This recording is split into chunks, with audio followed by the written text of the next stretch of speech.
Scott Narver, it's another news week on Pro Wrestling Palskis. Jake, the news this week is all contracts expiring, Saudi matches, and meetings with RFK Jr. Measles then, now, and forever? Please, Jake, curb your enthusiasm. Why don't we just not do that then? Let's do something that's not polarizing to our audience. Something that's not controversial at all. The Hitman Rating System. King of the Ring! Today on Pro Wrestling Palskis.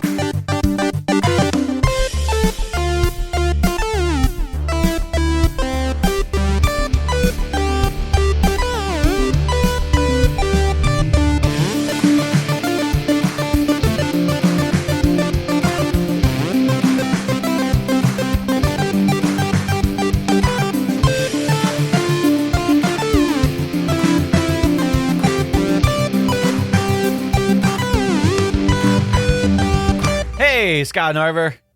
Hey, Jake Lloyd Bacon. Hello to everybody out there tuning in to the PWP program.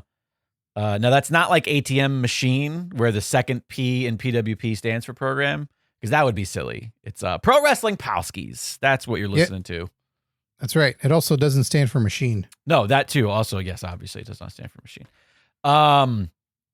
We continue to be virtual. We continue to be long distance as life trucks on. Continue to apologize to those who love to join us for these lives. But hey, if somebody wants to tag in for me, they're welcome to. We've just been we've been having some troubles with it, but it doesn't mean that you should not still head on over to patreon.com, because there is a boatload of shit over there for you to check out. And of course, all of our patrons are still entered each and every month for the duration of $25 to the championship battle royal. Our current PWP champ, Mike Lucas, will defend that title in the first episode of July, coming right around the corner. So please consider heading over to Patreon, supporting the program, and joining in on all the fun shit you get there. So much fun shit. So much fun shit. So Scott Narver, the King of the Ring is happening right now, even though it's not really happening right now because it's not really what it is anymore. I can't follow it. What do you mean it's not what it is anymore? It is decided in the land of kings. But it's decided there. But in Saudi Arabia. Have you, where your summer vacation home is, where you'll soon be moving to? Yeah. Me and the Saudi, just for a few months. Me and the Saudi prince were really close. Well, you're going to be financing a movie here soon, so gonna have obviously. I can't follow it. In fairness, I haven't been paying too close attention, but they're having all of these qualifying matches that are like fatal four-ways and triple threats, and that is to get into the bracket. But then the bracket's not happening in Saudi. Can you explain to me like I'm a dum-dum? I'm sorry. Okay. Can you explain to me as I'm a dum-dum? I've not had a whole lot of time to watch it myself, but okay. I've seen the initial rounds on Raw. There is a bracket. You're in the bracket to start, okay. But it's what sucks is in the way that something has always kind of bothered me about the Royal Rumble, where they don't ever really treat it like there is skill involved. Right. It's just about luck. It's just about, hey, did you pick a lucky number? And did you not get thrown out? Right. There's no actual people training for endurance. There's nothing shown where it's like someone's just trying to throw people out all the time. Right. Planning reversals, planning specific techniques. Yeah. Yeah. The King of the Ring now has this setup in which, like you said, it's triple threats and fatal fours, all that, to get as many people involved in the first place, which ultimately means like you're winning by luck because someone wasn't in the ring at the time when the pinfall or submission was going down, or hey, everyone can interfere because there's more than two people in the ring, so the ref goes, I don't know. That's right. There's no rules for all of them.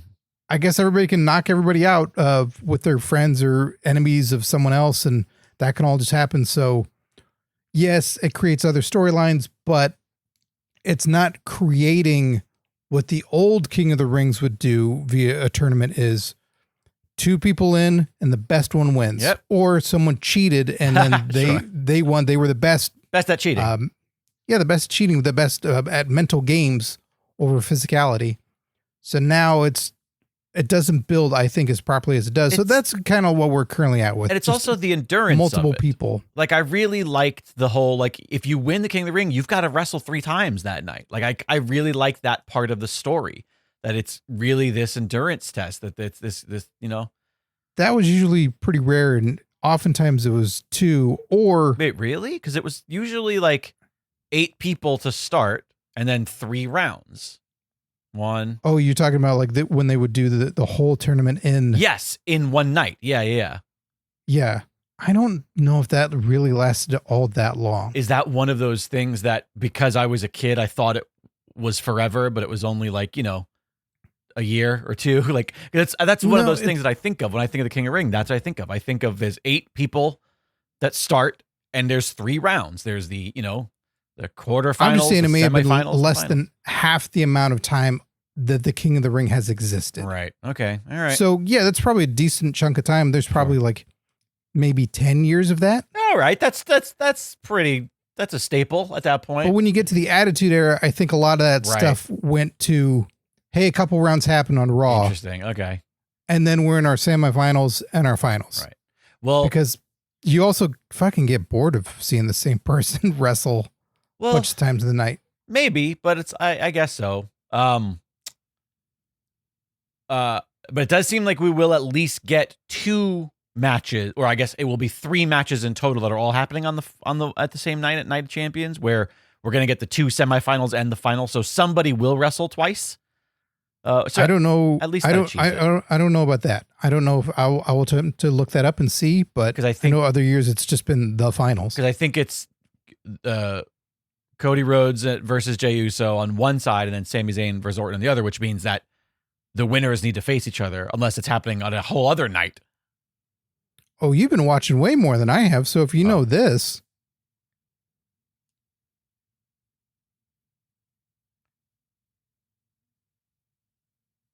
I'm trying to see when it's going to. According to Wikipedia, semifinals for SmackDown will have Sami Zayn versus Randy Orton on June 20th. So that's not so. And then Raw June 23rd will have Cody Rhodes versus Jey Uso. All right, so it is just one match. Final. Yep. So it's just one match happening. Night of Champions. Night of Champions. All right. Well, in any case. Queen of the Ring. Jesus Christ. Yeah, Asuka's back. Asuka looked fucking great. She was wearing a big Oni mask. Remember, like 3 years ago? Omos? When we did She's wearing an Omos mask? I said an Oni mask. We did Oni Lorcan? God damn it. Never mind. Who's Oni? If you let me fucking speak, you'd find out. Nah. All right. Well, anyways. Who's Oni? An Oni is like a demon in Japanese fable and like lore. And we did an episode years ago where we were talking about evil versions, and I said that I wanted Tozawa to wear to become like an evil character and wear this like Oni mask. And since that's happened, 2 WWE wrestlers have worn them, which makes me think they're fans of the podcast. Oh, both Shinsuke and Asuka have no. Good for Asuka wearing a mask. That's new. Well, you know, she took it off. She took it off. She took it off, just like she always does. Anyways, let's get on with the fucking point of the show. What do you say? This is now just what our show is. We've just discovered how much we really love this whole Hitman rating system. It is now a default episode of the program. Sure. Quite frankly, we should do one in lieu of the news every other week, if it was up to me. But we that's Captain Lou to you. If you don't know what this is, you know, a couple years ago, Bret Hart did an interview where he talked about how he feels you can rate all wrestlers via 3 categories, 1 to 10 in each category, and get an overall rating of, you know, 0, I guess, or 1, whatever, to 30. And those ratings are look, wrestling, and promo. And so we have just been slowly rating people throughout the months. And it's very fun to cast judgment. And I think we've learned that I'm kinder than you are. More generous. More generous. Yeah. I'm more generous than you are. Yeah. But for the most part, I think we tend to come to an agreement that I'm satisfied with since we've done this last. A lot of 0.5s in our talks. Sure. Well, since we've done this the last time, I decided to, based on another episode of our show, we talked about it. I made a whole breakdown of all the people we've rated. And that's where it becomes interesting when you start seeing people from 2 or 3 different episodes we've done and how they compare to one another. So I feel like we're going to do this. And then like in a year or 2 from now, when we've got like a list of 100 people, we're going to go through and we're going to just see all the places we've got it wrong. And we'll have a whole episode of Hitman rating mistakes. It'll be the times when you're like, no, dude, Roxanne Perez is like a 9 in wrestling. Now, Roxanne Perez, was she Stephanie Vaquer's tag team partner in the Money in the Bank match? Oh, I don't care. Well, there you go. All right. So listen, we're going to do Hitman, but we're going to keep it on brand. Let's do King of the Ring winners. How do you want to go about harshly judging some King of the Ring winners, Scott? Do you want to just go? Hey, I just say go randoms. Go randoms. Okay. Is there a quick way to discover that without having to click through all of the different years? You could just pick 1 through. Let's see here. 23. It looks like a list of King of the Ring winners. Here we go. Let's hope this is accurate. If you pick from the numbers 1 through 23, or no, okay, I see. There are 24 all in all, but there's a repeat, so right. That's why it's a weird list in how they did it. Okay, so you want me to pick a number at random? Yeah, or you could use any of your right. random program pickers. Well, I'll pick a number since you're looking at the list and you've got it all sorted. I got it all sorted. Great. All right, so I'll be the number picker and you be the person teller. Let's go with number 12. Number 12. That is 1998. And that winner is Ken Shamrock. King Ken. Wait. Fuck, I don't remember this at all. What year did you say it was? 1998. 1998. Yeah, I don't remember Ken Shamrock winning King of the Ring. This clearly was not one that left a lasting partially impression. That makes sense because of your memory. And number 2, it's one that they totally backed out on in the history of it all. Right. They don't talk about Ken. Yeah, and I don't recall a King character that because sometimes they would do that where they would adopt some sort of, even if it was for a month. Or they try and make them wear the fucking crowns and all that dumb shit. Right. Where a guy like Gunther right away holds it and goes, yeah, I'm not doing that. No. Thanks. Yeah. I'm not relying upon this. I'm good. Like, now you're going to be the King General. Like, that doesn't make any sense. Well, shit, Ken Shamrock. Who did he beat in the finals? Do you know? Yeah. Some no name by The Rock. Oh, he shammed that Rock.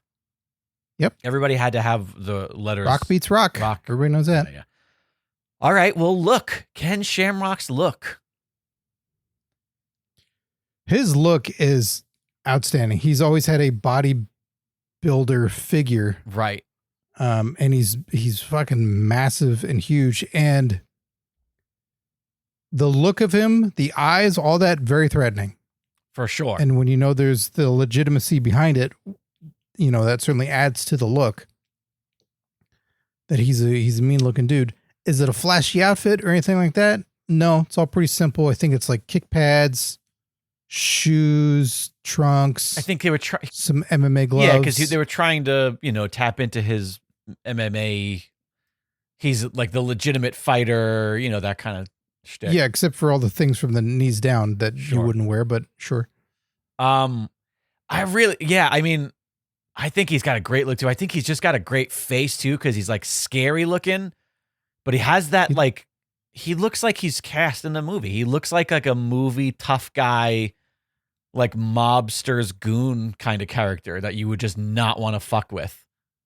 He's the second bad guy. Right. Yeah. He's the He's sub the one boss, who's gonna the mini boss. who's not gonna die until the very, very end. Right. He comes back. You think you already killed him, but he didn't, and then he gets the super over dramatic death. Yeah. There's also, he has kind of a Rocky vibe too. He's got like a Sylvester Stallone, but like with like the crooked nose, the busted nose, the really definitive jaw. He's a handsome guy too.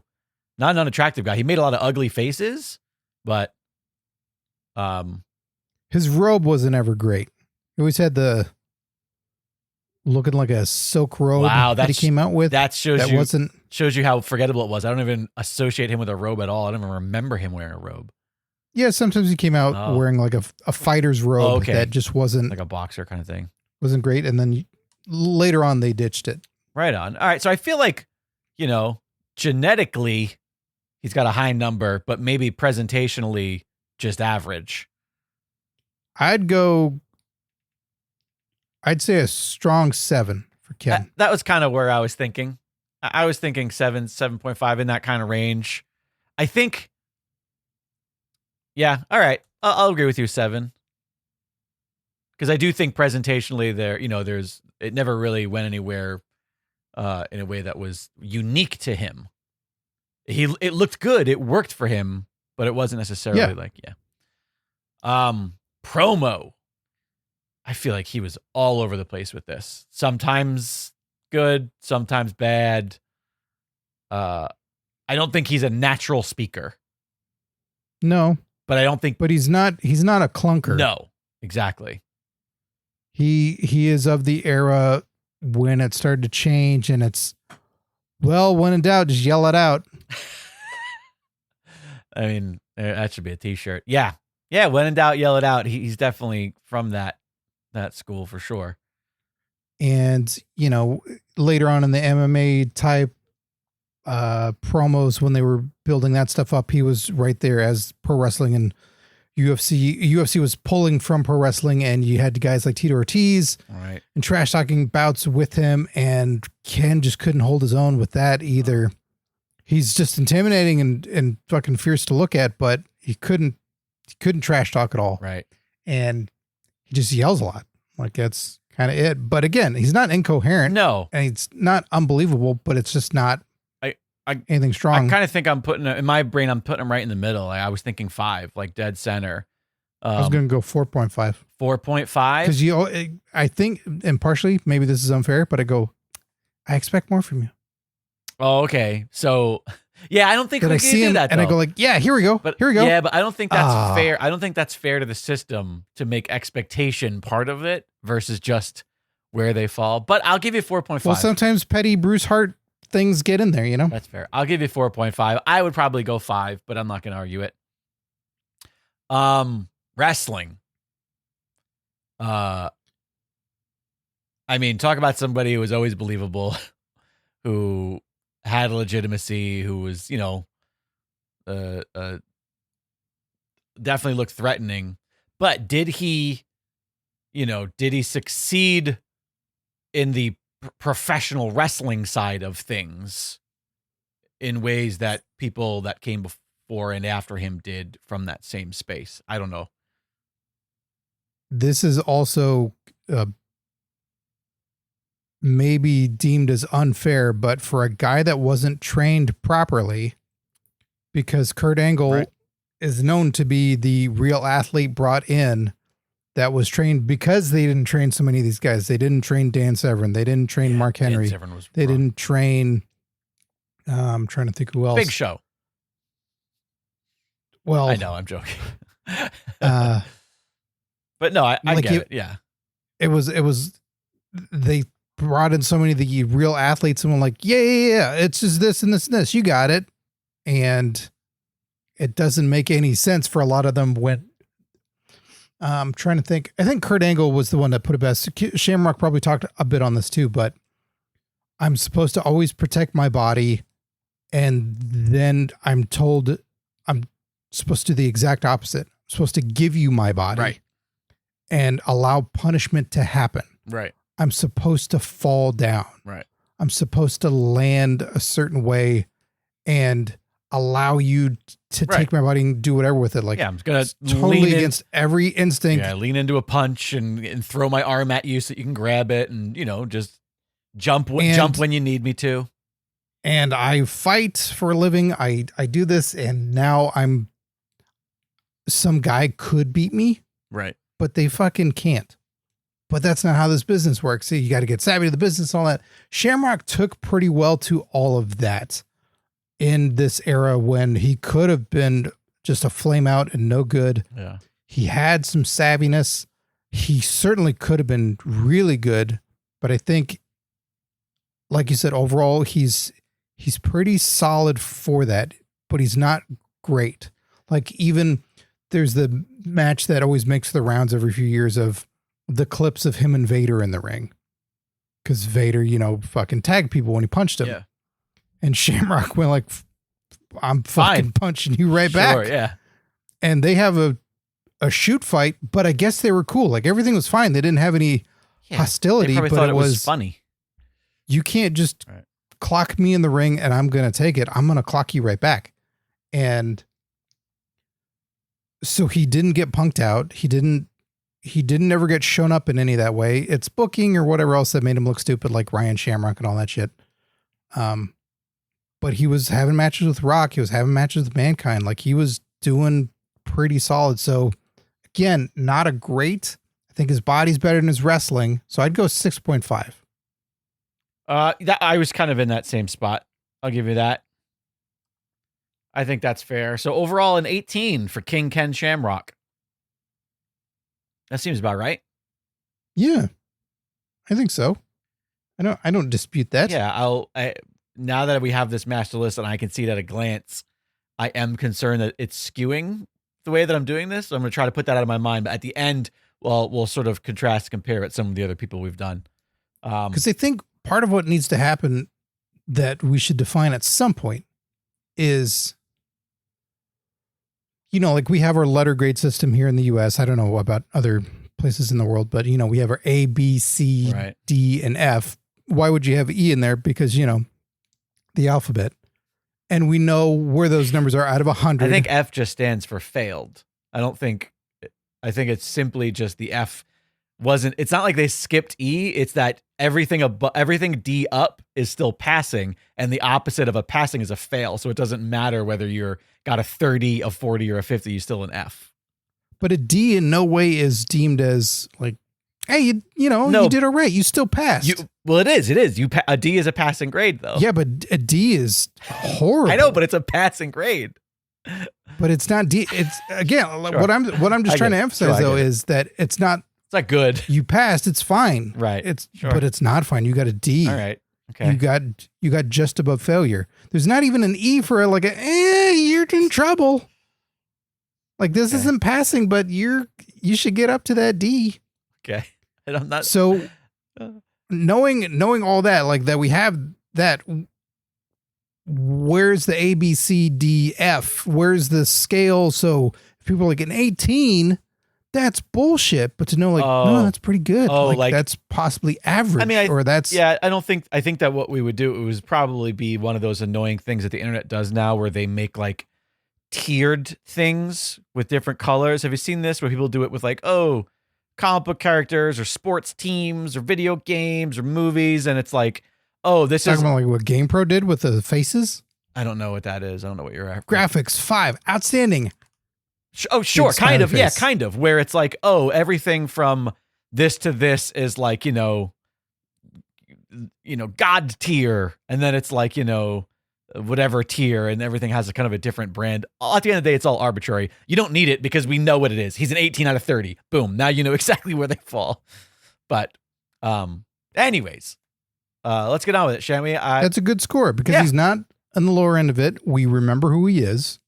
He made a significant mark. It's King Ken Shamrock. How many numbers do I have again? You have 24. Okay, let's do because 25 will be determined soon. In Riyadh. Let's do 19. 19. I'm gonna write down the ones I did already. 12 and 19. Oh man, It's a shameful thing, you lobster head. Oh boy. Wait a minute. Did we not do this? Did we not do Sheamus already? No, I guess we didn't. No. Man, Ken Shamrock versus Sheamus, that would have been a fun one. 2010. King Sheamus. I really dug his like red Celtic leathery Skyrim crown that he was wearing. That was fun. Sure. I think that was the first time they really went for a more alternate look for the crown. Like a character specific crown. Because, previous to this, it's a lot of like, yeah, these are kind of the typical, everyone's getting the same, not the same crown, because the 80s had that one fucking purple crown forever. And then it was just a generic, like, yeah, you're getting a crown. Make this crown work. Right. This felt like, we know we're picking Sheamus. Right. And he's got spiky hair. And this is kind of, this one kind of works. Yeah, I dig it. Well, shit. I mean, this is where I think some of my bias and the kindness you said. I mean, when it comes to fucking look, I just fucking love the way Sheamus looks. And I feel like it's one of those people where like made to be a wrestler, the pale ass skin, the fucking bright red hair with the fucking giant flat tops and the mohawks, the facial hair. Like the dude is built like a brick shithouse. Like I don't know that it gets much better looking for a pro wrestler than Sheamus. I would say it's the same thing as Shamrock, though, when it comes to the attire. See, but I think that attire works because he's so pale and unique. The attire like accentuates his build, especially the little briefs he had for a while. Just having the like, the wrist tape, no elbow pads, even though it hurts every time I watch people fall, I still think like that. It looks so good on him. The big old fucking Celtic cross chain that he comes out with. I and I'm obviously we're going like classic Sheamus vibes. We're not doing like bar Sheamus, that kind of stuff here, but like, I don't know. I think that his attire, yeah, it might not at a glance, it's just trunks and boots, but for him, it looks like a specific type of attire because of his skin color and because of the types of trunks he wears, the color scheme. I don't know. It feels. They're just Irish colors. That was right. Yeah. He doesn't wear purple. Like I said. And it's been the same forever. It work, and it's not working. But he does tweak it though. He tweaks like his sort of like not coming out to the ring attire a lot. Like he's done like the flat caps. He's done a lot of that sort of like the brawlery stuff. He's done the. That just means he doesn't want to put his fucking hair up that day. Suspenders. I don't know, dude. I think you're just talking backstage attire. I think he's coming up there. I think he's in like an 8.5. I'm talking ring attire. I know, and that's why I just said he changes the non-ring attire vibe, but I don't know. I'm going 8.5 or 9 for his look. I think he just looks like he looks like a goddamn cartoon. He looks like a superhero, like straight out of a comic book. Yeah, he looks like a superhero that can only fight at night. Why can't he only fight at night? Because the sun will kill him. Yeah, he's the opposite of Superman. He doesn't get his power. He gets drained from the sun. He gets burned. Ooh, let's fight under this parasol. His super villain is melanin. The hair, the physique, the paleness. I agree with all that. Like that stuff's outstanding, and it's super unique to him. It's the clothes, it's the attire that is lacking innovation in all these years and never really changes or anything. Because you can say the same thing for like a Drew McIntyre, but Drew McIntyre has fallen into a groove where it's like, yeah, he's got these, comes out with the cool gauntlets, is like has the jacket, like sure. He has the other things to just elevate it that much more over the years of just. But when he strips it all away in the ring, it's like, oh yeah, now he's wearing the boots and the trunks again. But he gets just a little bit more out of the look. So I was thinking 8. Alrighty, I'll concede to this, but I think I would go 9 or 8.5 personally. 9. Yeah, Good again, Lord. he looks like he was born to be a pro wrestler. When you see that dude, you go, yeah, that's a pro wrestler. But I digress. Promo. Man, You just mean build though. how far all the other stuff has not no entirely though, because it is like, it's his styling and it's, I do think I think we're just in disagreement about the presentation. All the stuff that you just said right. about But when you say McIntyre. it's like he was clearly built to be a pro wrestler. No one else is that pale, and no one else has that weird ass hair. So that doesn't. Aiden English was that like- pale, but yeah, I get it. Yeah, and where is he now? Trying to get that hair done. All right, Sheamus promo.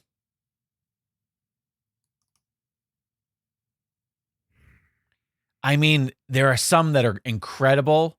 There are some that are clunkers. Does he just need a script, or is this a thing where he got better?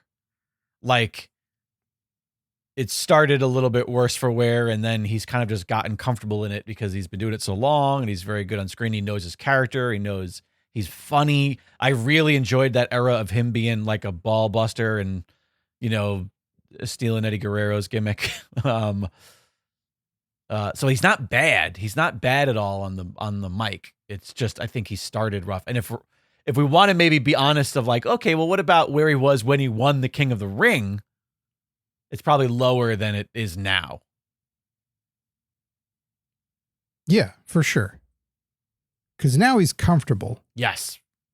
Now he's probably in a position where he gets the bullet points rather than the script. Right. But to his detriment, I'd say he didn't soar when he was given a script. He couldn't make it seem like I'm not reading the script. I'm doing it how they're telling me to do it.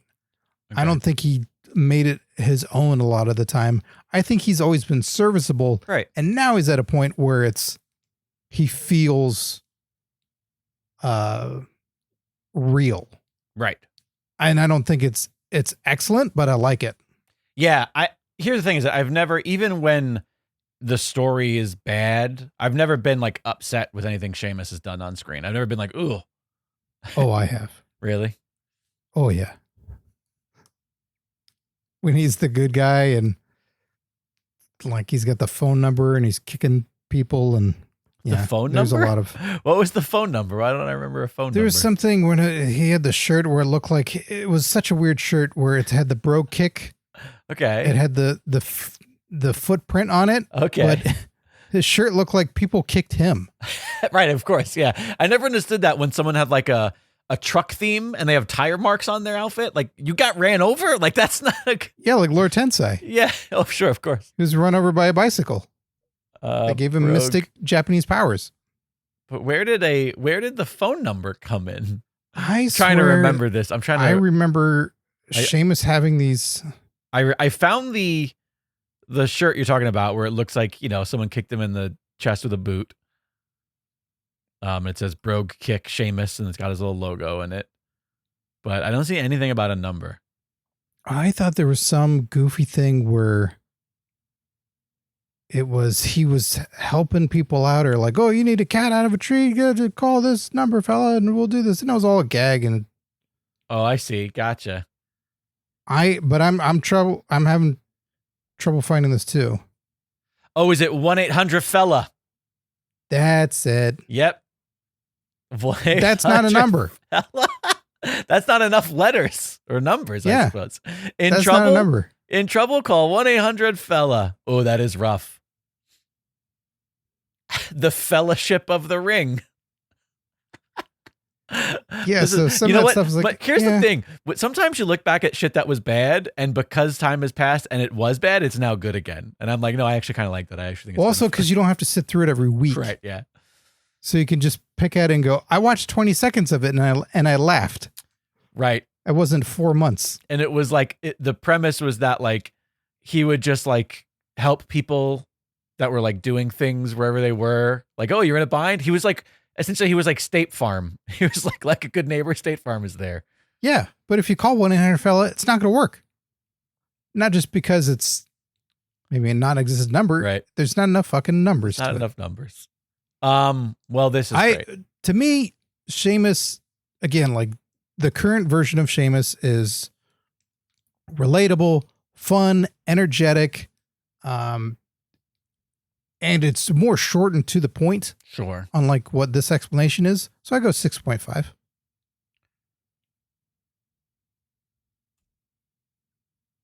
6.5 for Sheamus on a promo. I think that's a little bit unfair. I think I go 7 for him. I think I Why is that rounded up. unfair? I think I rounded up a little bit. You did. That is what you did. You rounded up 0.5. But wrestling. There are a lot of people out there who don't like Sheamus, who think he's boring. I think now he's great. Again, in the past 5-6-ish years, it's far different than what it's been. Sure. It's certainly tricky to grade a guy who has just been there for 20 fucking years. Right. And he's a brawler at the end of the day.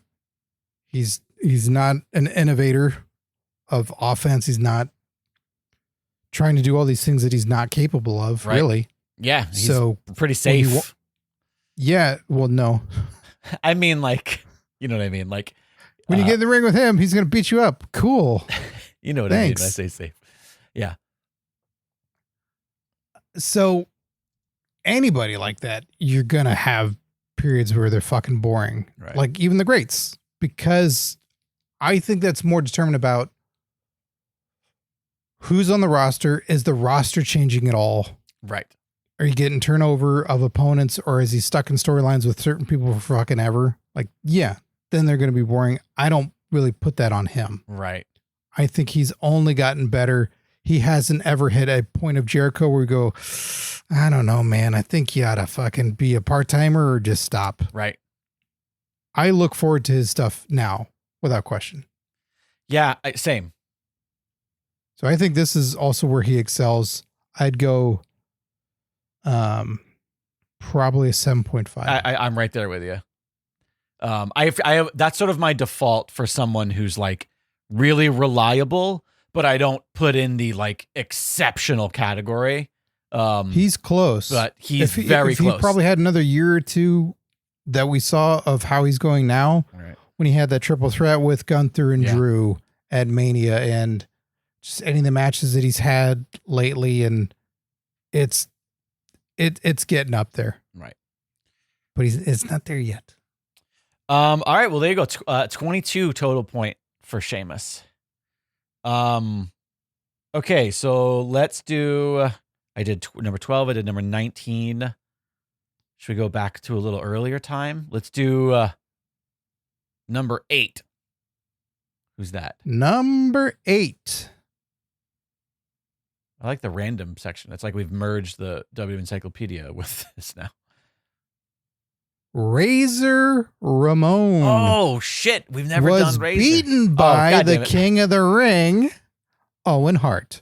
Owen! Fuck it. We've never done Owen Hart on the Hart ratings. Yeah, now this one is going to be tough because I think you and I are both Owen stans, as are most wrestling fans. This is a tricky thing about me. I like Owen Hart, but I've never truly loved Owen Hart. Really? Oh. And whether it's just a lack of seeing more of it, or I don't know what, or I fell out of that era, and when I look back, I like him a lot. I think But it's for me, it's one of those like childhood heroes who then I didn't, because we lost him, you didn't get to see him like get bad really. You know, even though they did bad things with him, like he's on a pedestal for me in that sense where it's hard for me Sure. to be even like objective about it. But we will But I can do it. regardless. Yeah, we'll do that regardless. But I want to love Owen. Sure. It's like any of those things where everybody goes like, I love that. And you stand there and you go, I want to. Why am I not? Right. Sure. What am I missing? Well, look, 1 out of 10 on look. I think, despite the fact that he's a handsome guy and he's charming and he's the only blonde out of that He's batch, handsome? I think he's kind of a handsome guy. I with all that said though, I don't think he had like an incredible wrestling look. He had some bad haircuts. And he I kind had of no problem saying that. Attitude Right. Era? I don't know what they did to him. Was that like the weird short like we had Yeah. like, he had like not like a bowl cut, but he had like some sort of weird little some floppy hair, even the spiky hair on him. It's like, no, that don't work. The long hair that he had when fighting Brett at WrestleMania 10, like that look, yes, that's his best look. Yes, I 100% agree. That, and when I close my eyes, that's what I see. You know what? I'm probably like Vince McMahon with Christian, where I see Owen with when he gets the bad haircuts and the bad looks, like the fucking outfit with the warning tape on it, shit like that. Put a blue That's dot. like put a blue dot on the guy. Dot. This is no good. I see, and I think that there are a lot of wrestlers who just start looking better with age. I actually think Owen, when he was really young and he looked like a jacked up, what's his face from Karate Kid? Like, I thought that was Mr. Miyagi. Yeah, he looked like a jacked up Mr. Miyagi. Johnny. He kind of looked like a jacked up Johnny. Like, I loved that. When he kind of had like a little bit more of the baby face and a little bit more of like the chubby cheek. I thought that he actually looked awesome then. Whereas then I think as he got older, I think he looked more just like generic guy who happened to be a wrestler. I'll say this in the most complimentary way possible, because I do mean it as that. Right.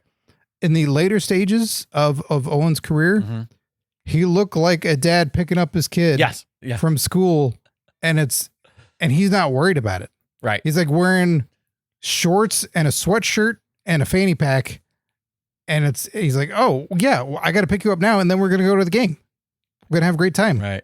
And there's no sense of, I got to have some style. I got to look like this. I got to look like, no, I'm functional dad. Right. And we're going. Yeah. So no real knock on him. I think had we had some more years out of Owen in the ring, I think he probably would have hit a really awesome look. That would have. Yeah. Because we're getting into the Attitude Era. We're getting into, it's becoming more global again, and they're so huge. Some stylist, some hairdresser would have been like, Owen, right, we got to do something with you. Like, stop doing whatever you're doing in the car and show up. Just putting his head out the window. Roll the window up, dude. Give me 20 minutes, right, and we'll come up with something, and then I'll show you how to do it, and then you can do it in the car. I also think that the ring gear just being one of the Hart family ring gears was problematic. In fact, I loved the blue when it was like the rocket and it was that like kind of sky blue color. That to me, I was like, oh, even though it's still the long, pants, but the singlet style, like the same thing that when everybody else wore, right? Even though it was that, it felt like, oh, this is a nod to the family I'm from. This is like who I come from, but I got my own color scheme. I still got the little heart on the chest. Like, I remember really liking that. And he had a leather jacket that was similar to Brett's, but it was different colors and like, Yeah, when he was in the Hart Foundation, that look was one of the better ones. When he had the spiky hair, but it was short, not the long spiky hair. Sure. It was when he's looking kind of like a tough rebel. Right. That was a more solid look. But yeah, Owens had some rough presentational looks, but we'll obviously get into it. The other stuff makes up for it. But so I don't know. Look wise, 6. Oh, all right. In this instance, you were going to be kinder. I was going to go 5 because I feel like he's right down the middle, but 5.5. 5.5. You don't forget that beak. That is true. You're not wrong. And that we've talked about that before, where sometimes a really unique feature goes a long way in making someone memorable, because the reality is that if when you look at all fucking 87 Hart brothers. Sure. And when you're trying to learn them all and you go, wait, who? That one's Owen. Oh, okay. Right. I got that. You know what I like to think? Owen makes sense. I like to think if somebody is easy to make a caricature of and you know exactly who it is, that's a good thing. And he's definitely one of those. Promo. I'll kick your leg out of your leg. Talk about somebody who got good but did not start good. But again, like, this is also of the era where it's like all these guys who started when just wrestling was kind of poorly written, and it was just like, especially WWF in the 80s and where in 90s where it was real cheesy, like. But that shit wasn't written. It was go. Sure, I'm sorry. Ride in the car and figure shit out and listen to song lyrics and steal them. Right. But then, like, he definitely found a fucking rhythm. I think he was great as a heel. Oh yeah. He was really, really Once good. they found being the shitty little brother, the nugget. I am not a nugget. the Slammy Awards Yeah. and the wooing. Yeah. Oh, right. Fucking wooing. Like that stuff. Yeah. When he was able to really distinguish himself as the annoying little runt of the Hart family. Right. He totally excelled in that. He ran with it. It felt real. Right. When all stories and everything's like, no, he's not that guy at all. He's funny. Right. He's a lovable dickhead and pulling pranks all the time, but it wasn't malicious and it wasn't rude, but it was clearly something he could tap into, and he was really good at it. Right. So again, in the way that you talk about a caricature of what can be drawn, it was a caricature of himself and what everybody perceived to be, and you bought it. The lean in. Like the hard lean in. Yeah. I completely agree. So I think this is, while there is the fun shit of like, I'll kick your leg out of your leg. Yeah. Man, he's good. He's really good on promos, and I think I'm going somewhere between a 7.5 and an 8. All right. I was going 8. So want to land on that? Sure. We'll land on 8. Yeah. Wrestling.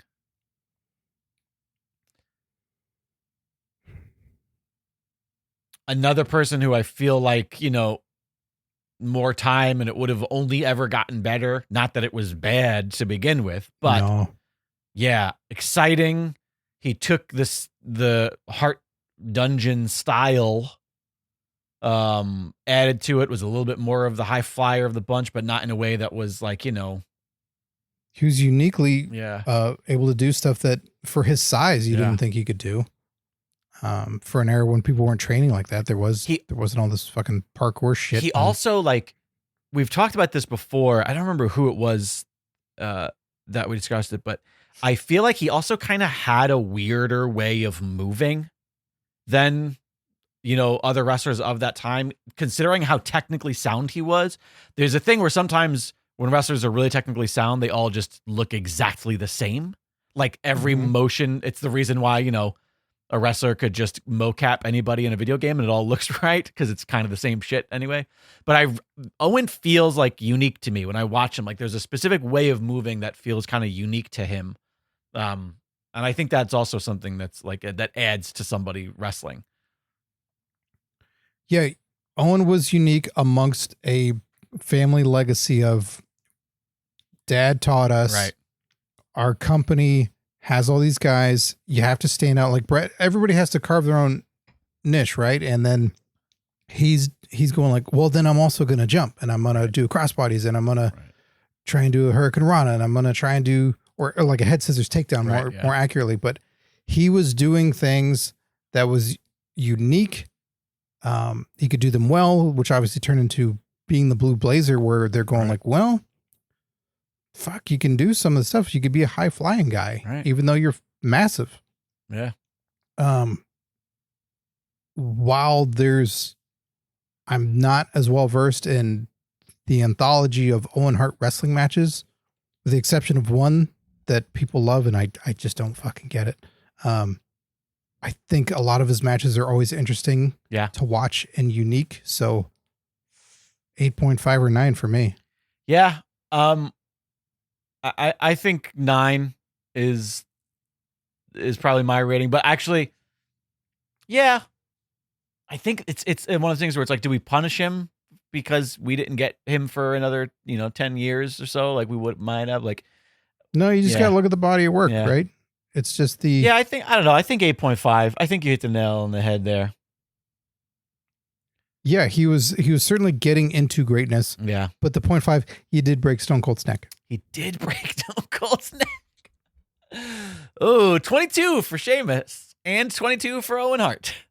All right. Both in line, different strengths, different weaknesses. This is why this scale is sort of a great equalizer. All right. So wait, what number was Owen? I didn't write it down. I forgot.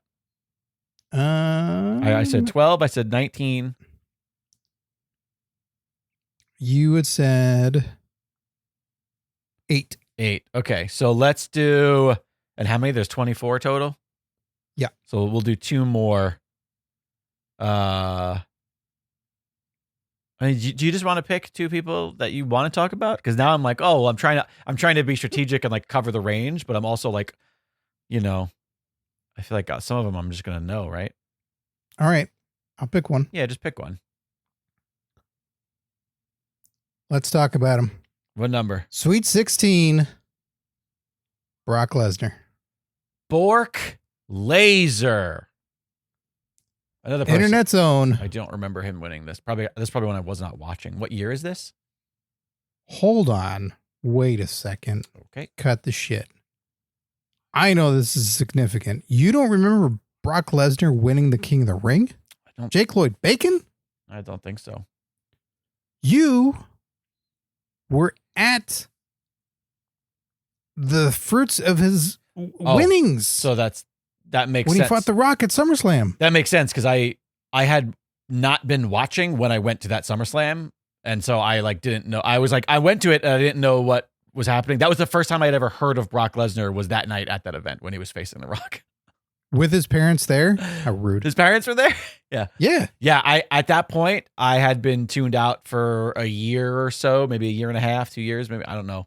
Pretty much. Who can keep track of how much? Because that was 2022, and I pretty much, I think my senior year of high school. I don't think it was. I think it was I'm sorry, a little bit earlier than 2022. I meant to say 02, not 22. Shut up.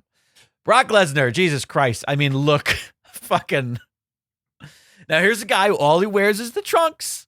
By your thing, he should be punished for his attire. No, that's not true. He changed. Oh, did he? Yeah, he changed his look. He changed the attire. He came in with the tattoo of his mother on his back, and then he had the trunks and just the little booties. Is that his dad's dick on his chest? Yeah. Oh, it's so nice of him to honor him. Actually, it's Mark Marrow's. Yeah, just remind his dad. And then later, after he had done MMA and stuff, he came back rocking the MMA look, doing the shorts, sure, with the Jimmy Johns, and then he had the MMA gloves. He's done a good job of changing the hair, and yeah, and then he was fucking Cowboy Brock. Yeah, honestly, can't say that, man. It was the same by any stretch of the imagination. Another guy who just looks, it's just that's a guy. I can't say that you look at him and you go, he's built for pro wrestling, because pro wrestling didn't think to build anything. Yeah, exactly. Like that guy is built to punch something. No, I go even further than that, because that's not his forte, because he grew up on a farm, right, where this kid didn't like TV. He didn't like movies. He didn't like any of that. So what do? He goes and moves tractors for fun. Right. Like he just moves objects. And if he can't move it, it's, well, I got to figure out how to move that thing, because I'm gonna. I mean, what? And he hates people. Like, it's amazing what this person is and how fucking good well, we'll get into all that. The look, though, goddamn. I mean, you don't not know who the guy is. If you go to a wrestling show and you're like, I don't know who these people are or whatever, and if you don't walk away knowing his name, right, you still go like, who's that one fucking giant guy? With his shoulders are above his head. We've never given a 10 out and look before. My brain goes, 9.5 for Brock, because that's about as good as it gets without being perfect. But I also we've never established perfect, to my cousin's point from a couple episodes ago when he called the hotline. But I've done wrestling. Yeah, we've given 10 I don't for know wrestling. If we've done promo 10s. Nope, there's no promo 10 yet, and there's no look 10. But Brock is does it get better than Brock, though? I think 9.5 only because my brain thinks about character, but you've also kind of summed up that the minimalism is part of the character. And he has, like you mentioned, he's changed stuff up, and he looks, and he's his personality there's always been personality there. Yeah. It's been in different forms throughout the years, but to think oh, he can't do this, or he's not flashing this way, is yes, he is. Brock is one of the exceptions. I know that he's in the doghouse currently. Yeah, no, he's a piece of shit, but even a piece of shit could look really good to be a pro wrestler. But we still, if I go through this King of the Ring list, there's other ones that you know, They're all pieces of shit. Are confirmed pieces of shit. Yeah, and this is I have a confirmation I need for Brock, but I don't know. I think I'm after you kind said of that Lady of Piss video and go like, hey, look, I'm pissing myself. Give me an I exclusive. think I'm leaning towards 10 for him. I think I'm leaning towards the perfect score for Brock because I just don't know I can't think of the guy that goes, yeah, well, that's better than Brock. I can think of people that maybe are on par with it. I think I could think of one for you where you would give a 10. Taker. Yeah. Yeah, I would. I'd give a Taker a 10 for look 100%. But the thing is, I think Brock is kind of on par with that. Even though the character is, I think, what leads the Taker look. Like Brock is, I don't know. That's why maybe I Brock go 9-5. is the amateur wrestler to Right. start, where we all come in and we know it's like, this is what this guy did. This guy did amateur wrestling. Yeah. He didn't go to the Olympics because the timing wasn't there, and MMA didn't pay, and it wasn't really existing by the time he rolled in. Yeah. So this is where he comes from, and this is what he is. That's the look. Yeah. Then it's fuck this. I'm done. I'm gonna go play football. Fuck this. I'm gonna go fight because it's there now. Succeeds, is a champion, comes back and goes, look, Doing it again. this is what I am now. I was the amateur wrestler. I'm now the professional fighter, and I've rolled this all into one. The most decorated combat sports, isn't that what the brand was? They tried to say like in the for a while. I really liked that. That was smart. I don't know. He fucking beat Randy Couture, and that's crazy. So then he's got that, and then it's okay. Well, I guess he's gone now. I don't know where he went. We all know he kind of just lives out in the woods in Minnesota or Canada, wherever he wants to go, ripping trees out of the ground. He has no phone. Oh, look, he came back in his daily clothes, I guess, as Cowboy Brock. And I looked at it and went, you look kind of stupid. Am I ever going to say that to him? Right. I have the balls to say all kinds of stuff to wrestlers in a show setting. Sure, of course. I don't to Brock. I did. So this is a weird little thing. There is a match, a dark match. This must have been like 2001, 2002, right before he debuts. I think it's Ron Waterman. I can't remember who's all in the tag match. It's Rico Constantino, Ron Waterman, Brock Lesnar, and maybe Orton. Okay. All in a dark match before a Raw or something like that. I think it's Vegas. The episode where Triple H is like divorcing Stephanie, and then he walks out of the ring. She goes, "I'm pregnant." Okay. And then he walks back to the ring. You think he's going to beat her up, and then they hug. But she was lying. She wasn't pregnant. So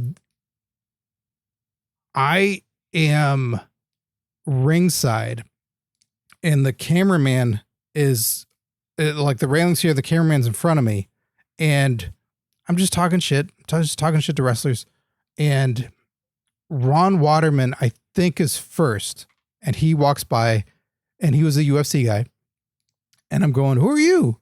Who are you? Who the fuck are you? And he just kind of looks at me and walks by, but nothing really happens. And I'm just very judgmental at this point. I'm going like, this guy's not going to be anything. Right. He's nothing. Like, he didn't do anything. I'm yelling at him in his face. Right. He can kick the shit out of me. And Brock is kind of jaw-jacking. He's very young. This is before he debuts on the main roster. And I'm going, who are you? Who are you? Because I legit didn't know who he was. I knew who Ron Waterman was.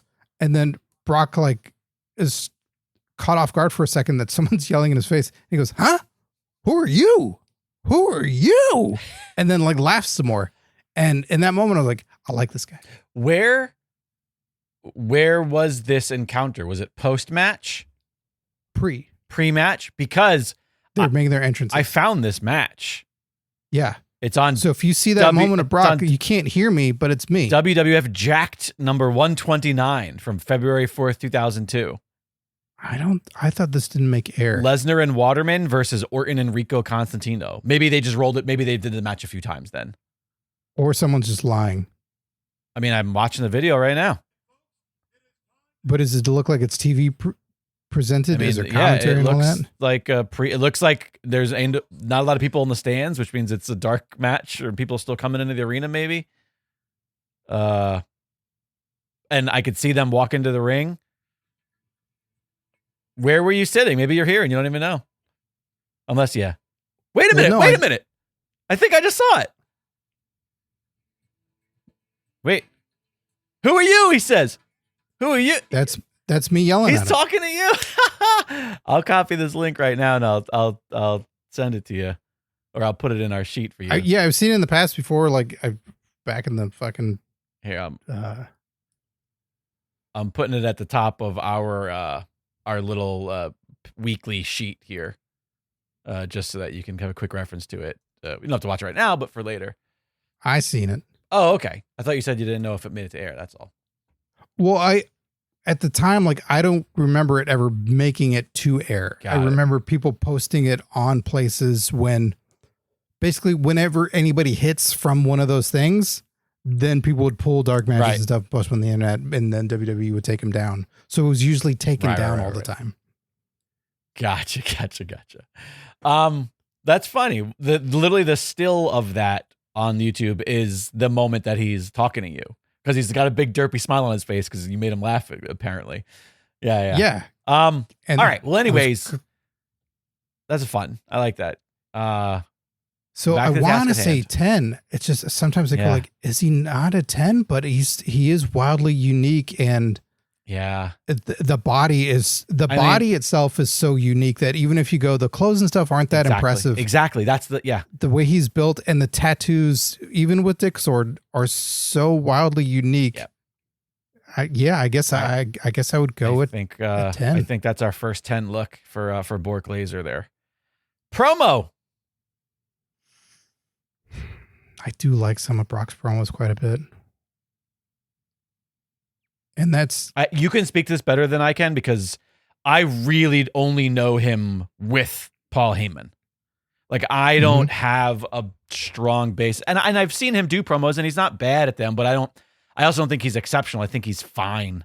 I think he actually sometimes has that problem where when he's not being scripted, we've talked about where like Charlotte has that problem where someone will say something and Brock won't realize the best thing to do is to not respond in that moment, but he does anyway. But he's quick. He is very quick, 100%. But he doesn't keep going like Charlotte. Other than that, I don't know. I don't really have a strong basis for him, like especially at the time when he's winning King of the Ring and it's young.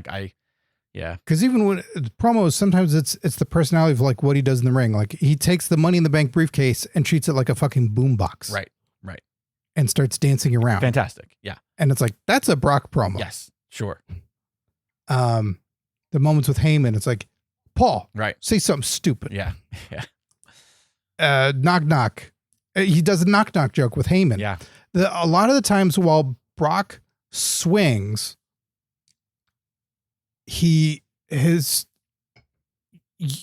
were so conditioned for so long to go, well, he can't talk. Right. Clearly he can't talk because Heyman's with him. And there was such a large mindset that still goes on to this day of, well, obviously you can't talk if you have a manager. Right. Which is absurd. Yeah. I mean, I feel like they've done a pretty good job of nixing that, or maybe it's just for people that are hanging out with Heyman, but yeah. But then there was Roman, and then people weren't questioning that. They're like, oh, this is awesome. Right. Or, it's like, yeah, but the dude can clearly talk. Even when Punk was with Heyman, like before he left, it happens, but it is. But then people would say, the exception. Well, this is stupid. Why are you putting Heyman with him when somebody else needs him? Sure. Well, because he did Curtis Axel, and look what happened. Yeah, that's fair. So there, a lot of the time it was you can't talk, so you need somebody to talk for you. That's why you have a manager. So no one thought Brock could talk, and he wasn't great at it. Certainly in the early days, it was just straight and to the point, and he told you something that was going to be mean and nasty, and sort of old school in that sense.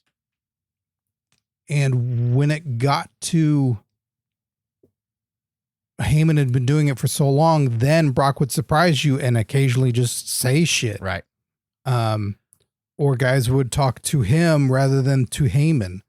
And it was pretty good because I think expectations were always so low. He built up He does equity. have the voice that doesn't match the body. That is true.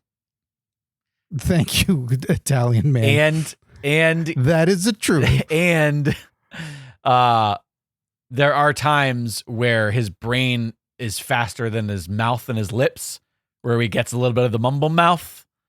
Yeah. We spot like our Sid own. Sid could have a great comedy duo. Totally. But so he's definitely Brock's not terrible. No, he's not terrible by any means. I mean, And he's got some solid promos in the legacy of it all, and when he yells and all that kind of stuff. So I can't give him too high of a number on this because I know I just don't want to be arguing about this forever with the internet. But 6.5. I here's the thing. I can't put him above Sheamus, and we gave Sheamus a 6.5, and therefore I think that's the most fair.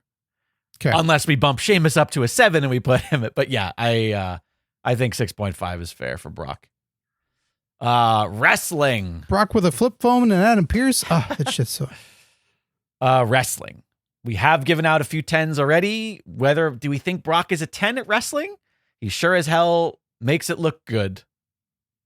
I mean, if the scale went higher, I'd go higher. He's a 10 in wrestling without question.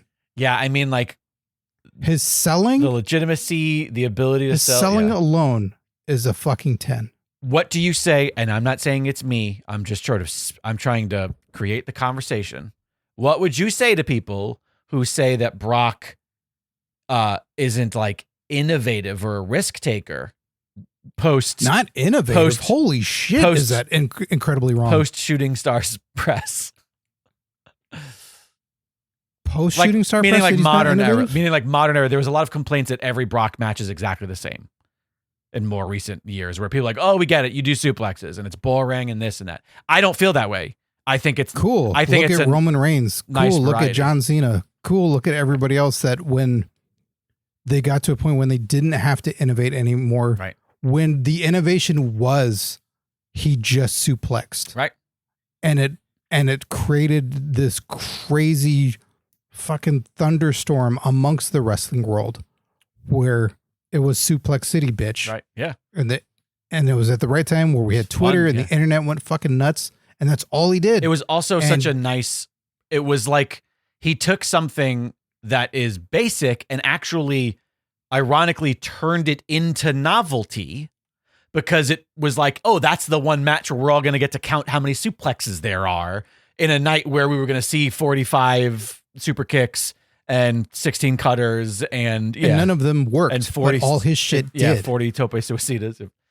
He got you essentially in a finisher and chose how many times he wanted to do it to you. Well, that's beating Cena with only suplexes and Cena getting nothing. Right. Yeah. Like that. It was exciting. It was exciting. And then to innovate yet again, because he kept doing it, the matches with Goldberg, from what was WrestleMania 20, when these two guys are out the door and they had a fucking 4-finger stinker and nothing happened and it was just a mess, to all these years later, like Goldberg's coming back, they're going to clash for one of the world titles, and then it ends up being 2 minutes of just hard-hitting, super fast, crazy action that hadn't been seen before, because Brock's going to take him and suplex him and do this. Oh my God, Goldberg's alive again and fucking took him out. Right. What? That doesn't happen to Brock. He reinvented all the times when they needed to be reinvented. So I totally argue that his selling is always not looked at highly enough. Yeah, I think people see a win-loss record and they constitute that with like, oh, he never sells for anybody or he doesn't do anything for anybody. Meanwhile, that guy takes finishers like nobody's fucking business. And when people get the best of him, because it's the same thing with, ironically, it's not ironically, coincidentally, whatever the word is, it's kind of on par with what he's done with promos. Is he's built up an equity by being quiet for so many years and stern-faced that when he's funny, even if it's not that funny, it's hilarious because it's Brock. Same thing with when he sells, when somebody beats him and he fucking takes it and it is just the be-all end-all of him. It's incredible because he's built up equity by not doing said thing. It's bait and switches. It's wrestling, baby. Brock has so many classic matches, and so many of them were even from the year when he's a fucking rookie. Yeah. Like there was a reason they skyrocketed him winning the title and all that, because he took the audience by storm. He was having amazing matches. He's flat out one of the best. And when we talk about Shamrock, like this was the guy they trained, this is the guy they took the time, and it all translated for a guy that doesn't like entertainment and doesn't. Right. For all the people on the roster, they go like, oh, I was taking this from this anime, or Sure, I was watching right. Daniel Day-Lewis and I took this bit. It's like, yeah, but it's nowhere near as believable as Brock. Right. Brock, I never questioned the reality of it. I never look at something and I go, it's bad. And I'll address another thing that I know gets brought up even in the Discord every so often, where one of the things that goes against Brock for some reason now I don't understand is when people look at Brock and they go, yeah, but the fucking Dean Ambrose match at WrestleMania. Do you remember that? I'm fuzzy. No. The build up to that one, and I forget what it was labeled as. It's like a no disqualification or a hardcore match or something like that. And the lead up to it was Dean Ambrose like gifted weapons from Terry Funk and Okay. Mick Foley. That and sounds gets familiar. Yeah. Like even gets a chainsaw. Right. Yep. And then obviously, who do you hear from after the match when it didn't live up to expectations and people thought it sucked? Who talks on a mic about it? Dean Ambrose. Dean Ambrose. Right. Sure. Because what's Brock going to say about it? He didn't give a fuck. Right, He doesn't care. But Dean's going like, I threw out all these ideas and Brock said no to all of them. Right. Didn't want to do it. And everyone's like, fuck you, Brock, you suck. We see John Moxley all these years later and all the ideas that he has in AEW and all the stuff that happens. And then you look and you go, you know what? I think Brock was right to go, no, I'm not doing any of that shit because it sounds terrible. Barbecue skewers. Yeah, I get it. Give Brock that win back. 26.5 total for Brock Lesnar. Yeah. Alrighty, pick another one out of the list. And then What? I'll do another rando. Well, won't that be 6? No, yeah. The next one's our 5th one. We've only done 4 so far. Oh, we're okay. Gonna do 6. We're going a little long, but whatever. It's okay. Number 9. You're doing number 9. So the person who won Number 9. the year after Owen Hart. Yes. Who was that? The man who declared himself ready to be the first black champion, Mabel. Mabel? I do not. Oh, wait. No, I do remember. Okay. This is pre-Viscera. Pre-Viscera. Right. Pre-Big Daddy V. Yeah. King Mabel. I do remember King Mabel. Those poor bastards who had to, what is the thing called where they got the throne and it's the big thing they're carrying on their shoulders? Whatever that's called, that they tell us every year, and you go, oh, it's a, and then really? forget. I don't remember them telling us what it was called. Because they'll say like, oh, look at all the guys that have to carry him. But yeah, those poor bastards who had to carry Mabel around, my God. And this is like just out of Men on a Mission Mabel too. This has got to be 90, because if it was the year after Owen, 95. So he's still in like colorful yellow and purple, probably. Yeah. Yeah. This is a dark WWF time in that like Nash is a champ, like the house shows are low. It was all very kid. It was like, hey, this is for little children. That's why I loved it. And they hadn't found their footing of just the new voices, new people. Right. So it was, they swung big and they went Mabel, King Mabel. Well, okay. We'll start from the jump here. I don't know that I think we both know the way this is going to go. Do we? I mean, when it comes to look, he's a big giant dude with a bleach blonde mohawk wearing a bunch of bright colors. I loved it as a kid. I loved Men on a Mission as a kid. They were fun as shit. And he was a spectacle to me as a child. I like Mabel better than I like Viscera. When he has the contact lenses and is wearing a big trash bag. I like the contact lenses, but yeah, I listen. But what about Big Daddy V? That was the outfit for me. Is that like the sexy like strips over his nips and when he was humping people? Well, no, he's humping people as Viscera. Okay. When he's wearing the robe. Okay. And then having a romance with Lillian Garcia. Right. But the Big Daddy V is the shirt went away. We saw the tattoos. We saw the giant chesticles, and he's got the like suspenders, essentially. The overall straps. Right. So I don't think a lot of the looks were very good. No, I think this is one of those instances where like because of his size and again they did like the hair was nice and but like I don't know that like I think that is earning him points for the spectacle and the size of him, but I think it's diminished by presentationally for. And yeah, you look at the looks and you go like, all right, there's that guy. He's fucking huge. That guy's built for pro wrestling. Sure. I'd say the looks, the overall collective Mabel looks, I'd go 5.5. Okay. I was going to be a little bit more gracious, and my brain was thinking 6.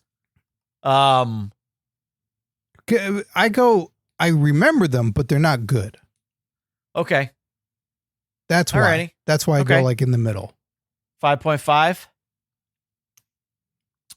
Good for them for finding close. By the way, I love that I love that we have all these 0.5s and we use them so frequently. Where it's like 10 isn't enough. Like 10 steps along the process isn't enough for us to pick. We still have to go, yeah, but what about the 0.5s? Because we're fucking nerds. I bet you if we showed this to fucking Brett, he'd be like, what's this 0.5 bullshit? Figure it out. Promos. I don't really remember any. I do not remember Mabel speaking as a kid at all. That's why he had Oscar. Yeah, I can't think of him talking. I can't even think of him talking as Mabel and Big Dad. Like, I don't remember it at all. I don't have any recollection. The thing I always remember is I think he was fighting Diesel. Okay. And in the match, he just yells, "I'm ready to be the first black champion." And the crowd goes, "Oh." Okay. Like a collective, like, "Oh, okay. We don't know if we're ready for it to be you." But also at that point I guess he means WWF There was no champion. good movies in the theater today. That's why we're here. I guess he means WWF champion. Because I was like, at that point, hadn't Ron already been champion? Yeah, but they're not talking about that over in that company. That's fair. The Northeast.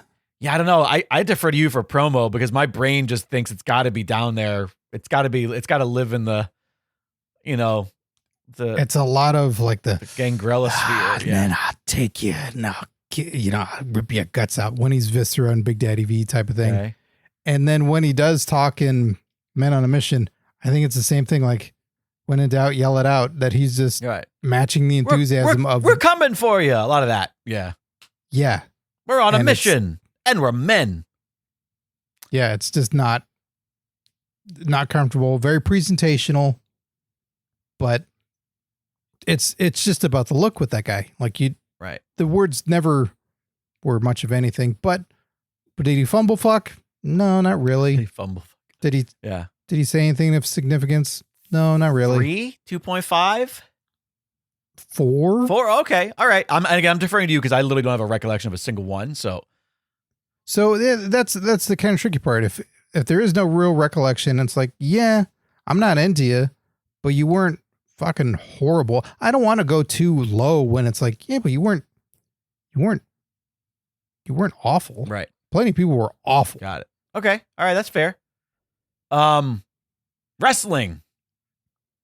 I would be very low here. I never liked them. Like, there are some big men where I go like, yeah, they do a great job of being a big man. And I feel like Mabel was always one of those people that I could tell that it was hard on him versus like he had like late Andre syndrome to my recollection where you could just tell. I don't know. Yeah. I know the one thing that was always incredibly impressive about him was that spinning heel kick that he did. I do recall. Also, he left his feet when he did a splash, and not a lot of the big guys do that. They just sort of fell forward. But it sounds like, Taker talks about when he wore that mask for a period of time because his orbital bone was broken. Yep. It was viscera. Right. Shit. And that's not to say that makes someone terrible because everyone likes Seth Rollins and he's injured a whole fucking sometimes accidents happen. So, but he's a big dude. He did some impressive things and he did them all the time because why else would you do other shit, but I don't really have a lot of viscera matches where I go, yeah, that was a good one. We even watched that one a little while back and it was about the spectacle. The Saturday Night's Main Event one on Watch Along where it was CM Punk, Boogeyman, Big Daddy V, and John Morrison. It's like, we didn't believe it was going. What a story they told. Yeah. I believe it was 4 fucking Weirdos Part 2. Was what that one was called? Yeah. Yeah. I don't know then. I mean, again, I defer to you. My brain is thinking like 2.5 just because I do this. I try to think in quarters, generally speaking, and like lowest quarter percentile.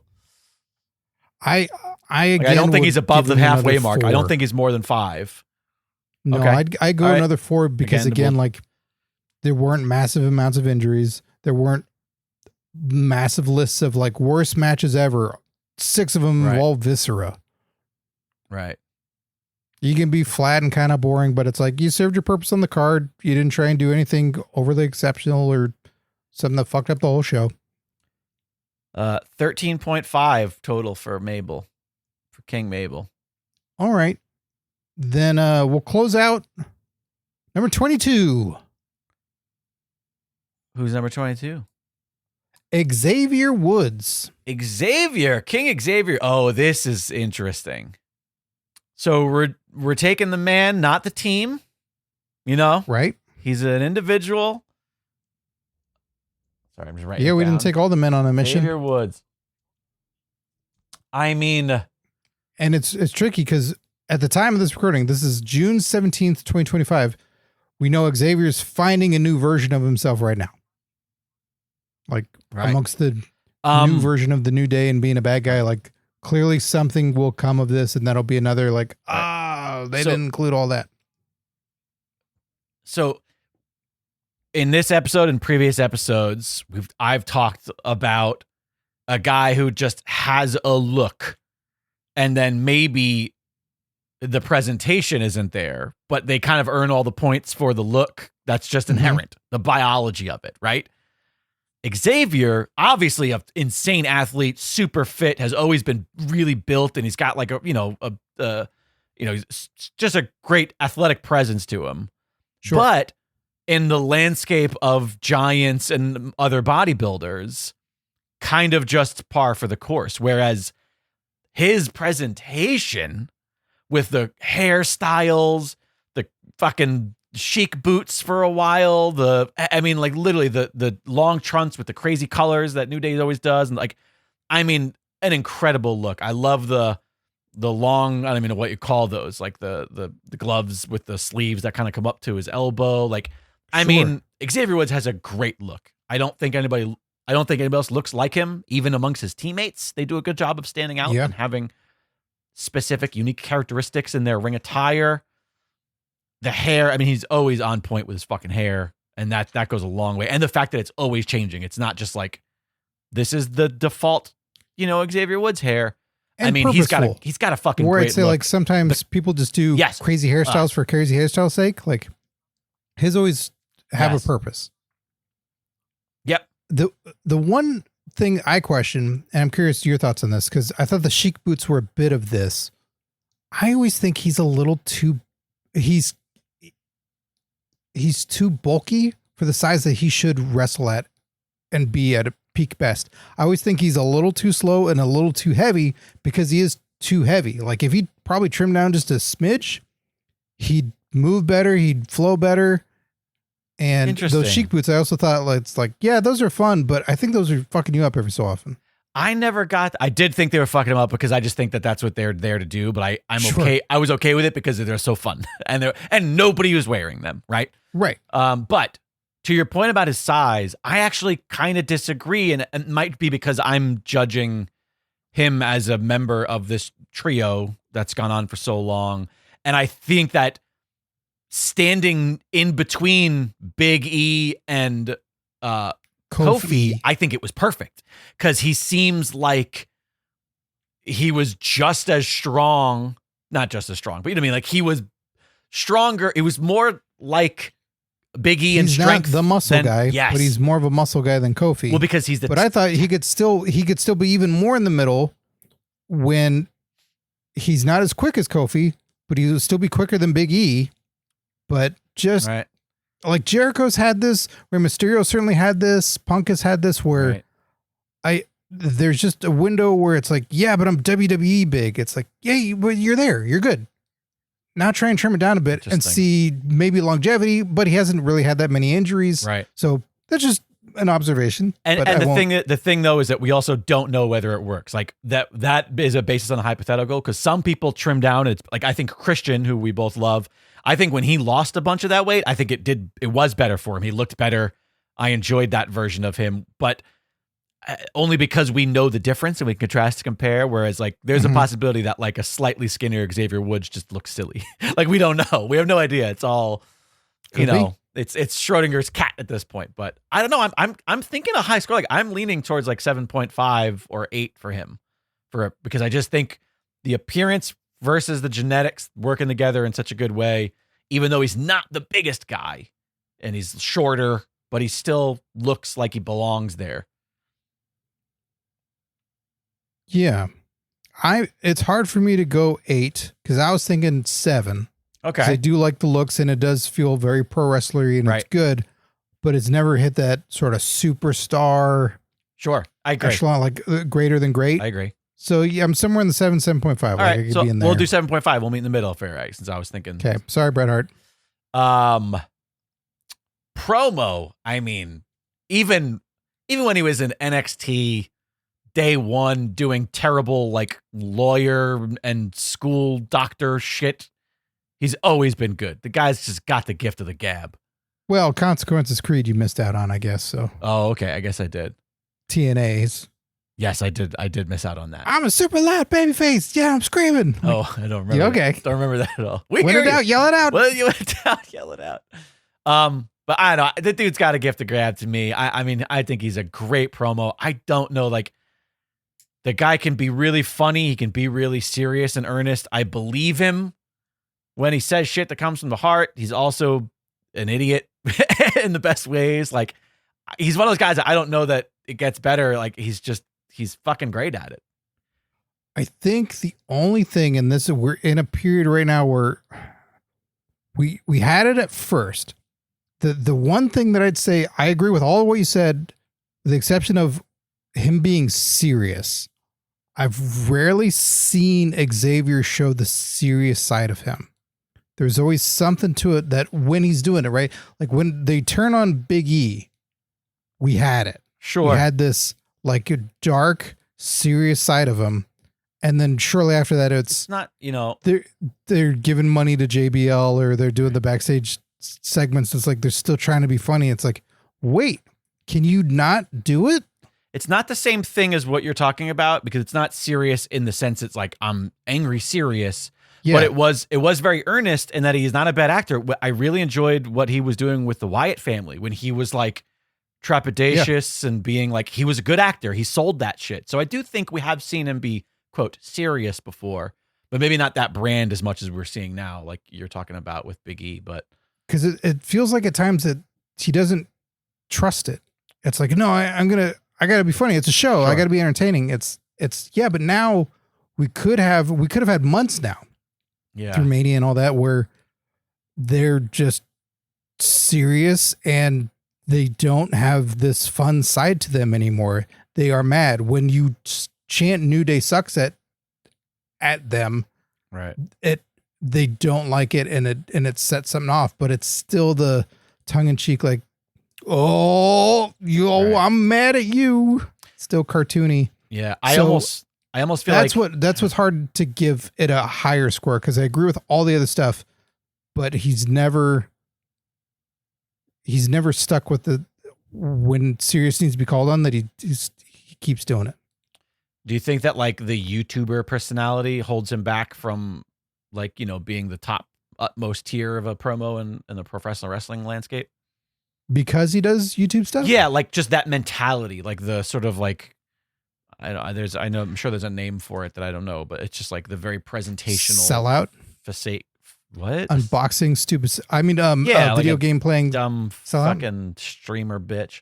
I don't know. Anyways, I would think it's the reflex, and he's relying upon that and thinking that it is more like, I got to be entertaining. It's a show, but he's been through the Vince regime, and now he's in the Triple H regime, and I would love to just see him trust it and go with it and be right and do it rather than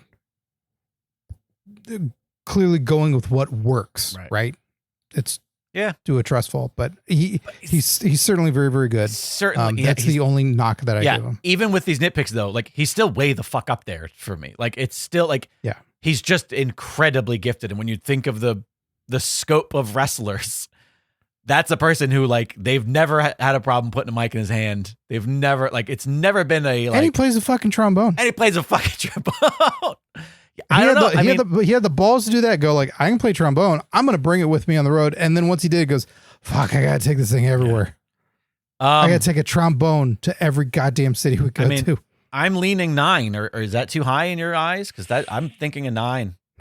9. This is where Austin's and Rocks and that's that territory. Like I like him and all, but okay, but I think it is the strongest attribute. But are you conflating like the stories and the main event pictures that we've seen and been told versus the talent? Because I think that like he is just as good as those people. He's just never been in the position where he's gotten to do the things they've gotten to do. The 9 area to me is the resonates for all of wrestling time. It resonates with the you get your Dusty Rhodes, put your hand on the screen with me, and like whether it gives you chills, whether it made you just go like, I gotta fucking go. I gotta go see that show. It transcends. Okay. Like 9s are where that occurs, and whatever the thing is, I guess with outfits and look, it's a little different, weird, but that's why I think he's 8s. He's in the 8s to me. Okay. 8.5. I'll give you an 8.5. Meet in the middle. We've only ever given 2 people a 9 or higher for a promo. And Xavier to me doesn't. I think fair. I'm being very generous at this point. Even That's with fair. I'm sweating a lot. So wrestling. Those fucking boots, man. It's the thing that's crazy is that, like when I think of Xavier Woods, I think of a like traditionally great wrestler. Like he knows how to wrestle. He is good at the wrestling. He is very good at telling the story. He's a great tag team wrestler. Him and Kofi are great at tag team psychology. I mean, and Big E to an extent. But also simultaneously, I don't have like Xavier Woods spots or Xavier Woods moments stuck in my head either.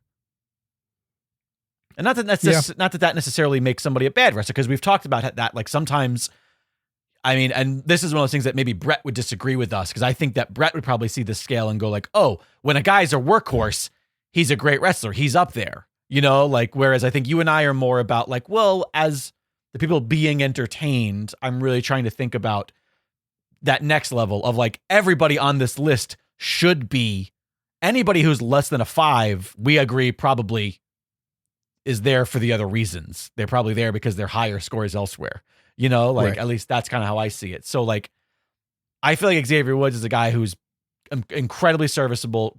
He's very good, but I also don't know that he's memorable in between the ropes. And that I think is. Because I think that's part of it too. It's the matches are usually fun. There's occasional grudge match or something like that. I mean, I think of them versus the Usos when they were doing that series. I mean, that was fucking great. The Hell in the Cell with them, the tag Hell in the Cell was awesome. Like there's definitely, I have moments, or not, let me say moments. I have matches that I can remember being good, but I don't necessarily have a variety of moments burned into my mind from those matches. Sans like, the spots. And to put it a different way, I guess when it comes to the wrestling with Xavier, maybe it's sincerity. When before I talked about seriousness in promo, it's the sincerity in the ring. Where Kofi has given us sincerity in the ring. We've seen the guy and we go like that. If we're always just going like, his name is Kofi Kingston.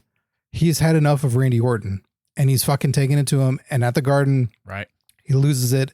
And that's the real guy blended with the character. And the reality is mixed now. And it's just, that's real. That's a real moment where we see that guy. Xavier in the ring, I don't think he does that. Yeah, no, I agree. And I think that's why we haven't had those overall, the matches where we go like, fucking Xavier meant it and wanted it there.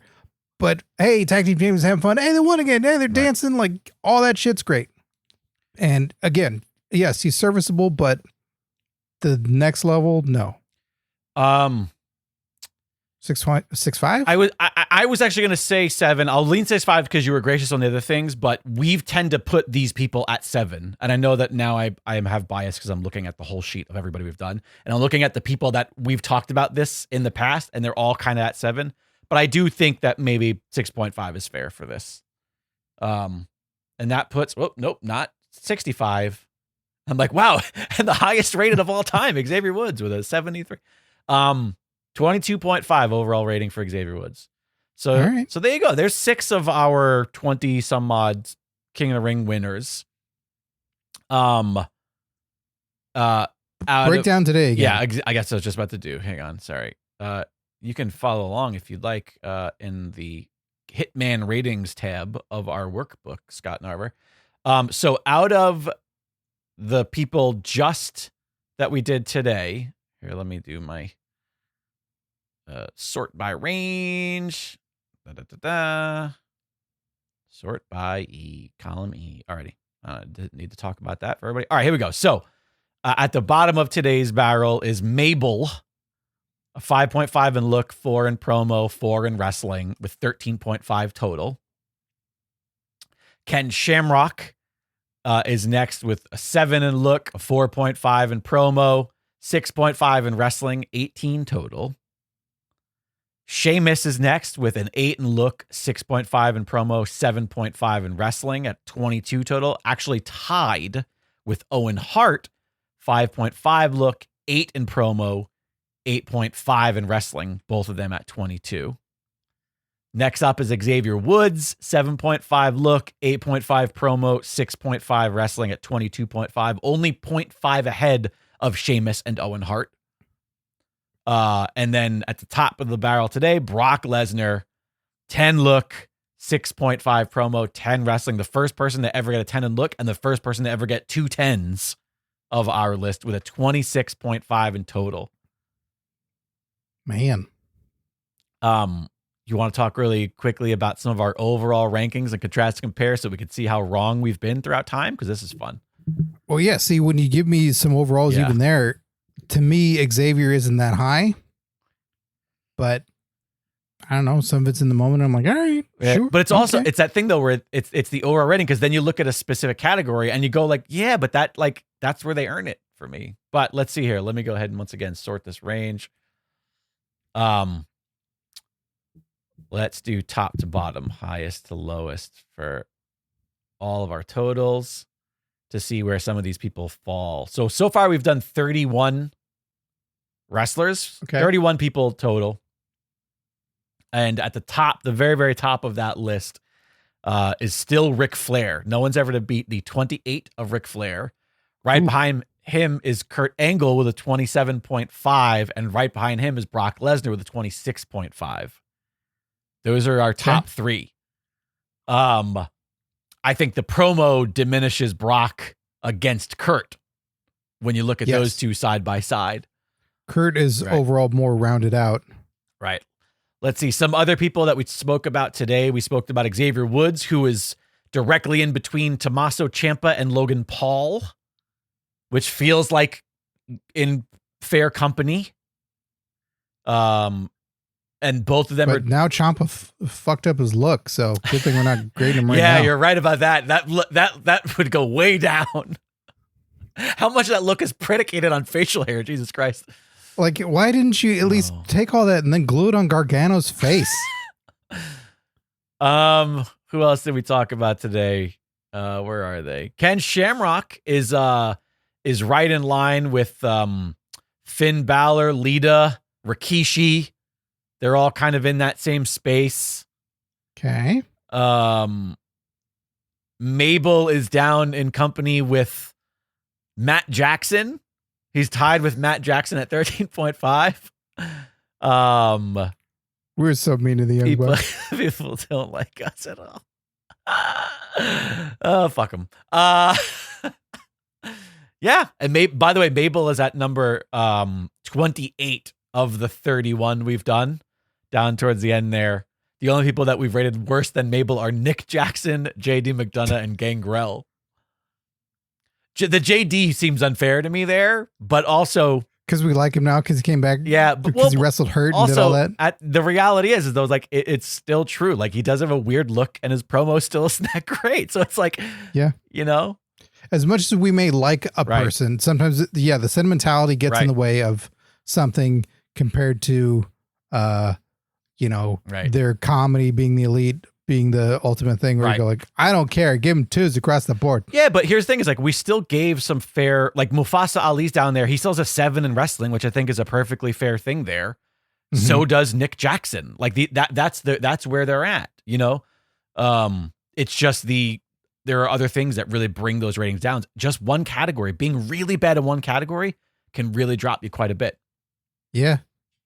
And for the most part, a lot of the people that we've talked about are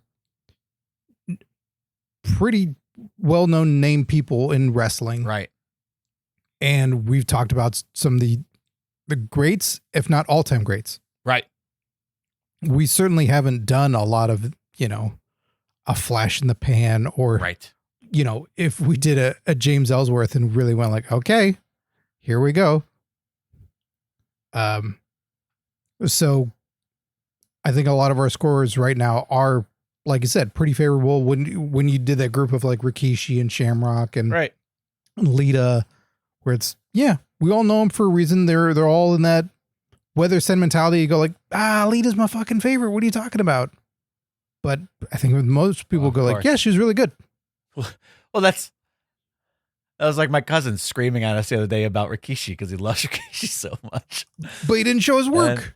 So that's what we ask of you. If you call into the hotline, I don't know what it is. 747-666-5606, 747-666-5606, or you can just send a voice recording of any kind to hotline@pwpalskis.com.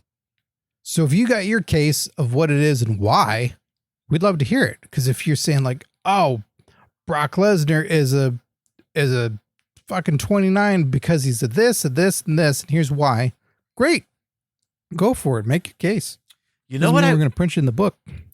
You know what it would be interesting to do? I'm going to add an additional column to this sheet. This might be just something that you and I, it's just like, we don't even share it because this is already getting too complex, but I'm curious to how taking an average versus a total changes standings. And if it would, so like right now we're taking the total, we're adding up the 3 categories and getting a 0 out of 30 rating, right? Okay. But what if we took the average between the 3? Would they all kind of still fall in the same line? I'm not a mathematician. Maybe somebody smarter and better at science and math could tell us. Does that still equate to being the same thing? If we are taking the average of their scores, would they fall in the same line statistically speaking along the curve? That's an interesting little math question.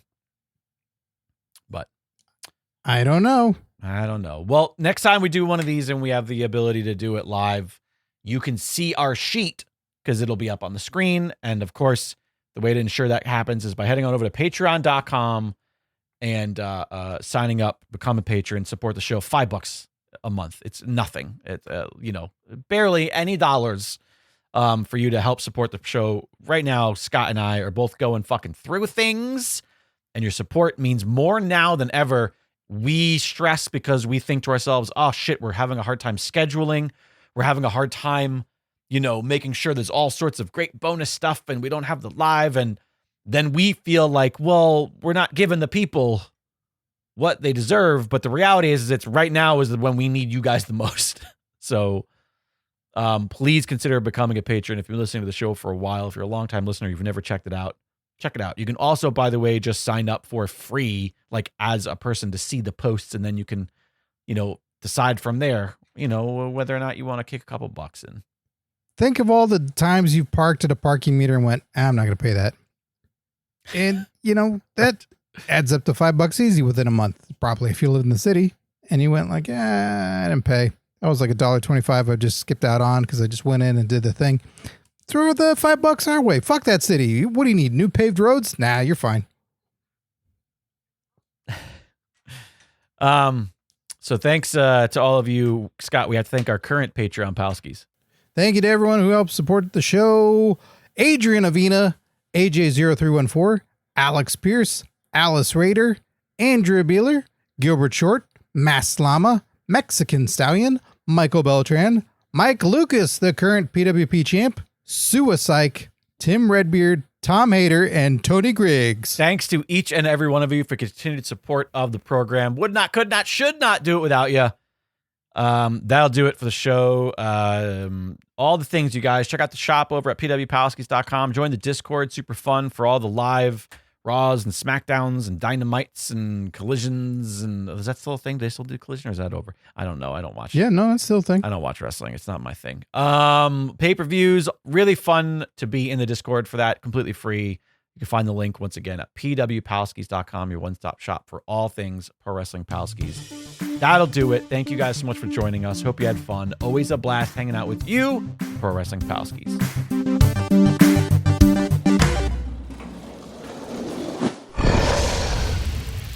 It's Dragon Wagon.